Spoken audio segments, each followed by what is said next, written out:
ጀነራሉ መታገታቸው ተረጋግጧል።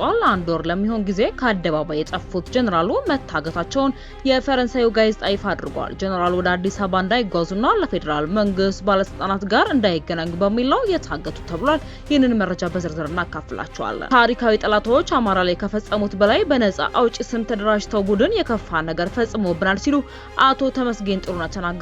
ዝርዝር መረጃውን እናካፍላቸዋለን። በአማራ በ8 በትግራይ 38 ምርጫ ክልሎች ላይ ግንቦት 24 ምርጫ አይደረግም ተባለ። የቮይስ ኦፍ ኢትዮጵያ ቤተሰቦች ሰብስክራይብ ማድረጋችሁን እያስታወስናችሁ በዝርዝር ወደምንመለከታቸው ጉዳዮች እናልፋለን።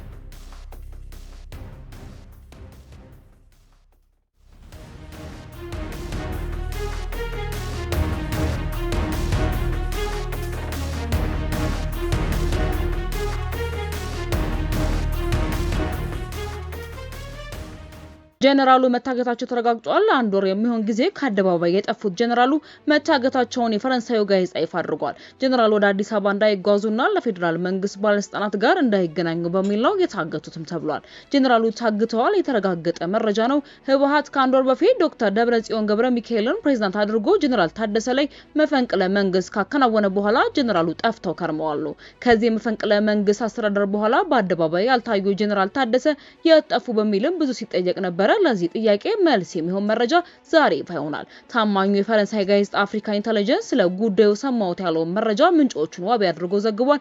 ጀነራል ታደሰ ወረደ ከመቀሌ እንዳይወጡና እንዳይንቀሳቀሱ ታግተው እንደሚገኙ ማረጋግጫለሁ ብሏል።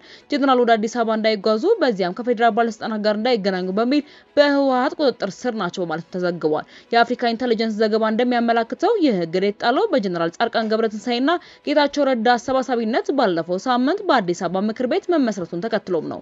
የነ ጀነራል ጻድቃን የአዲስ አበባው ምክር ቤት ህወሓትን በአጭር ጊዜ አስወግዶ ክልሉን ለመቆጣጠርም አቅዷል። ህወሓት ጀነራል ታደሰ ወደ አዲስ አበባ ኮብልለው ከአዲሱ ምክር ቤት ጋር እንዳይቀላቀሉ በሚል ነው ጀነራል ታደሰን የቆም እስረኛ ያደረጋቸው ብሏልም ዘገባው።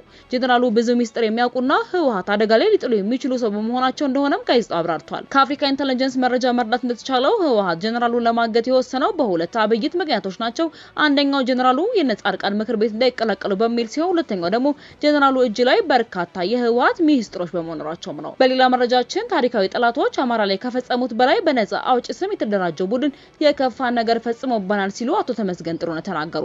አማራን 3 ጊዜ ሊሰብሩት ሞክረዋል ሲሉ ምክትል ጠቅላይ ሚኒስትር ተመስገን ጥሩነህ ከሰዋሉ። አማራን ለመስበር ሞክረዋል ያላቸውን ኃይሎችም ታሪካዊ ጠላቶች በሚል ነው የገለጿቸው። ትግል ውስጥ ከርመናል፣ በሪሞት የሚተኩሳቸው አካላት ከፈጸሙብን በላይ በነጻ አውጪ ስም የተደራጁ ቡድኖች ፈጽመውብናል በማለትም ወንጅለዋል። ገዢው ብልጽግና ፓርቲ በትላንትናው ዕለት አዲስ አበባን ጨምሮ በተለያዩ ከተሞች የምርጫ ቅስቀሳ መዝጊያ ሰልፍ ሲያከናውኑ ውሏል። ይህ አይነቱ ሰላማዊ ሰልፍ ከተደረገባቸው ከተሞች መካከል ባህር ዳር አንዷ ስትሆን ምክትል ጠቅላይ ሚኒስትር አቶ ተመስገን ጥሩነህና አረጋ ከበደ በሰልፉ ላይ ተገኝተው አነጋጋሪ አስተያየቶቻቸውን ሰጥተዋል። በተለይ ምክትል ጠቅላይ ሚኒስትሩ የሰጡት ዘለግ ያለ ማብራሪያ ትኩረት የሚስብ ሲሆን ብልጽግና በአማራ ክልልም ሆነ በኢትዮጵያ አምጥቷቸዋል ያላቸው ለውጦች በስፋት ዘረዘሩት አቶ ተመስገን ታሪካዊ ጠላቶችና የውስጥ ባንዳዎች ብሎ ስለጠሯቸው አካላት የበረታ ትችትም ሰንዝረዋል። ታሪካዊ ጠላቶቻችን አማራን 3 ጊዜ ለመስበር ሞክረዋል በማለትም እንዲህ ሲሉ ያብራራሉ። ታሪካዊ ጠላቶቻችን የአማራን ህዝብ 3 ጊዜ ለመስበር ተነስተዋል። በመጀመሪያ በታሪኩ ስሙን ሲያጠለሹት ኖረዋል። ቀኝ ግዢዎች ወደ አፍሪካ ከመጡ ጀምሮ የአማራን ህዝብ ስም ማጠልሸት ለመቀባት አያሌ ሴራዎችን ሰርተዋል። የቀኝ ገዢዎችን ትርክት እንዳለ ገለበጡ። የሀገሩ ሾተላዎች ደግሞ የአማራን ስም የሚያጠፉ አማራ ከሌሎች ክልል ህዝቦች ጋር የሚያጋጩ አያሌ እኩይ ሴራዎችን ሰርተዋል በማለትም ብርቱ ትችት ሰንዝረዋል። አቶ ተመስገን ታሪካዊ ጠላቶች ያላቸውን እንዲሁም የሀገሩ ሾተላይ በማለት የጠሩትን ኃይል በስም አልጠቀሱም። አማራን 3 ጊዜ ሊሰብሩት ሞክረዋል የሚለው ንግግራቸውን የሚቀጥሉት ምክትል ጠቅላይ ሚኒስትሩ የፋኖ ታጣቂዎችን በሪሞት የሚንቀሳቀሱ ሲሉ በመወንጀል ንግግራቸውን ይቀጥላሉ። አሁን ደግሞ በነጻ አውጪ ስም የክልሉን ህዝብ እየገደሉ መሰረተ ልማቱን እያወደሙ ክልሉን ወደ ኋላ ለማስቀረት ትግል ውስጥ ናቸውም ብለዋል። አክለውም በሪሞት የሚተኩሳቸው አካላት ካስተማራቸው ጥፋትና ክፋት በላይ አልቀው ፈጽመውብናል ሲሉ የፋኖ ታጣቂዎች ከህወሓትም ሆነ ከሌሎች ኃይሎች በላይ አማራ ላይ ትልቅ ጥፋት ፈጽመዋል በማለትም ከሰዋሉ። አሁን ላይ ህዝቡ የፋኖን እኩይ ስራ ተረድቷል የሚሉት አቶ ተመስገን ለአማራ ህዝብ ከብልጽግና የተሻለ በጎ ዘመን አይመጣም የሚል ከባድ ንግግርም አሰምተዋል። የቮይስ ኦፍ ኢትዮጵያ ቤተሰቦች ዳግም ሰብስክራይብ ማድረጋችሁን እያስታወስናችሁ ወደ ብቻ ዘገባችን እናልፋለን። የኢትዮጵያ ብሔራዊ ምርጫ ቦርድ በትግራይ ክልል በ38 ምርጫ ክልሎች ማለትም ሙሉ በሙሉ እንዲሁም በአማራ ክልል በ8 ምርጫ ክልሎች ሰኞ ግንቦት 24 ምርጫ እንደማይደረግ ገልጿል። የኢትዮጵያ ብሔራዊ ምርጫ ቦርድ የፊታችን ሰኞ ግንቦት 24 ቀን በሚደረገውና ሁለት ጥምረቶችን ጨምሮ 42 የፖለቲካ ድርጅቶች በሚወዳደሩበት ጠቅላላ ምርጫ በአብዛኛው የሀገሪቱ አካባቢዎች ስራው ሊከናወን ዝግጅት መጠናቀቁን ገልጿል። እንዲያውም ሆኖ ግን በትግራይ ክልል ሙሉ በሙሉ በአማራ ክልል ደግሞ በ8 ምርጫ ክልሎች በእለቱ ድምጽ አይሰጥም። የቦርዱ ሰብሳቢ ሚላትወርቅ ኃይሉ ናቸው ይህንን ማክሰኞ ለጋዜጠኞች ተናገሩት። በትግራይ ክልል ምርጫ ስለማይካሄድ በክልሉ ተመዝግበው የነበሩ 3 የፖለቲካ ድርጅቶች እንዲሁም ሌሎች 2 ፓርቲዎች በሌሎች ምክንያቶች በድምሩ 5 ፓርቲዎች ለምርጫው ሂደት ውስጥ ቢቆዩም አይሳተፉም ብለዋል። ቦርዱ የጸጥታ ሁኔታ እንዲገመግመው ባሰማራቸው የፖለቲካ ፓርቲዎች በሰጡት ግምገማ ውጤት በሌላ በኩል መንግስት የሚያቀርበውን ግምገማ ብቻ ተከትሎ አስቻይ ሁኔታን የሚበይን እንደሆነ የጠየቁት ሰብሳቢዋ ከዚህ የተለየ ምላሽ ሰጥተዋል።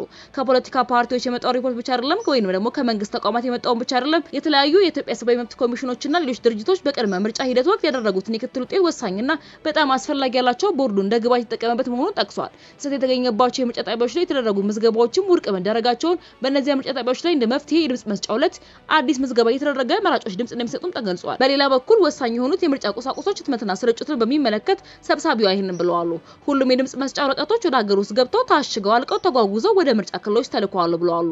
በ52000 የምርጫ ጣቢያዎች ሰኞ ዕለት ይከናወናል ተብሎ ለሚጠበቀው 7ኛው የኢትዮጵያ ጠቅላላ ምርጫ 169 ትምህርት የሚሰጡ ሲቪክ ድርጅቶች ተመዝግበው ለ114ቱ ገንዘብ ስለመሰጠቱ ምርጫን የሚታዘቡ 55 የሀገር ውስጥ የሲቪል ማህበረሰብ ድርጅቶች ፍቃድ ወስደው እየሰሩ መሆኑንና ከውጪ የምስራቅ አፍሪካ የልማት በይነ መንግስታት ኢጋድና የአፍሪካ ህብረት እንደሚታዘቡ ቦርዱ ይፋ አድርጓል። የቮይስ ኦፍ ኢትዮጵያ ቤተሰቦች ሰብስክራይብ ማድረጋችሁን እያስታወስናችሁ በሌሎች አዳዲስና ወቅታዊ መረጃዎች ዳግም እስክንገናኝ ድረስ በደህና ቆዩ።